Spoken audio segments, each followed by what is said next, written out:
உங்களை கழுவி சுத்திகரியுங்கள். உங்களை கழுவி சுத்திகரியுங்கள். உங்கள் கிரியைகளின் பொல்லாப்பை என் கண்களுக்கு மறைவாக அகற்றிவிட்டு தீமை செய்தலை விட்டு ஓயுங்கள் என்று ஏசாயா தீர்க்கதரிசன புஸ்தகம் 1ஆம் அதிகாரத்தில் 16வது வசனம் இப்படியாக சொல்லுகிறது. உங்களை கழுவி சுத்திகரிங்கள் என்று சொல்லப்படுகிறது. பாருங்க, ஒரு தவறான பெண் மீது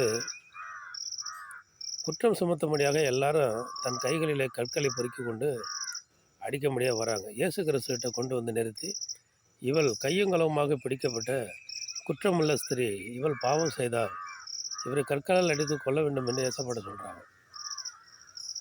ஏசப்பா என்ன சொல்கிறாங்க? உங்களில் பாவம் செய்யாதவன் எவனோ முதலில் கல்லெறிய கடவுள். எல்லாருமே திரும்பி போயிடுறாங்க. ஏன்னா எல்லார்கிட்டையுமே குற்றம் இருக்குது, குறை இருக்குது, பாவம் இருக்குது. அப்போது எல்லாருமே திரும்பி போயிட்டாங்க பாருங்க. எல்லாருமே தன்னை ஆராய்ந்து பார்ப்பதே இல்லை. பிறர் மீது உள்ள குற்றத்தை ஒவ்வொருவரும் கண்ணோக்கி பார்க்குறாங்க. இப்போ நான் இருக்கிறேன்னா என்னுடைய தப்பை நான் பார்க்குறதில்ல.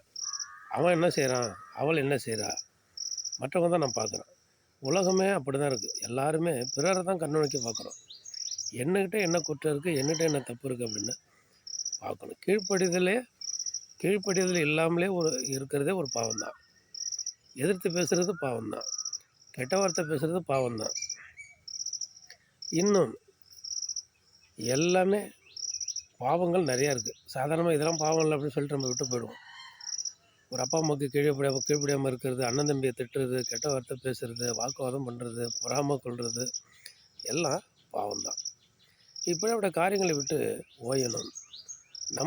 நம்ம செய்ய வேண்டியது கர்த்தர் மேல் பயம். நாமே நிதானித்து பார்த்து நம்மள்ட்ட என்னென்ன குற்றம் இருக்கோ எல்லாத்தையும் ஒவ்வொரு நாளும் நம்ம முற்றிலுமாக நம்ம விட்டு எடுத்து போட்டுட்டு என்ன பண்ணணும், அகற்றி விடுங்கன்னு சொல்கிறாரு. உங்கள் பொல்லாப்பை என் கண்களுக்கும் மறைவாக எல்லாத்தையும் அகற்றி விட்டு தீமை செய்தலை விட்டு ஓயுங்கள். தீமையே செய்யாதீங்க சொல்லி நம்ம ஆண்டவர் சொல்லுகிறார். தீமை செய்தலை விட்டு நன்மை செய்ய பழகுவோம். கர்த்தருடைய பார்வையில் நல்ல பிள்ளைகளாக நம்ம இருப்போம். ஆமென். அல்லேலூயா.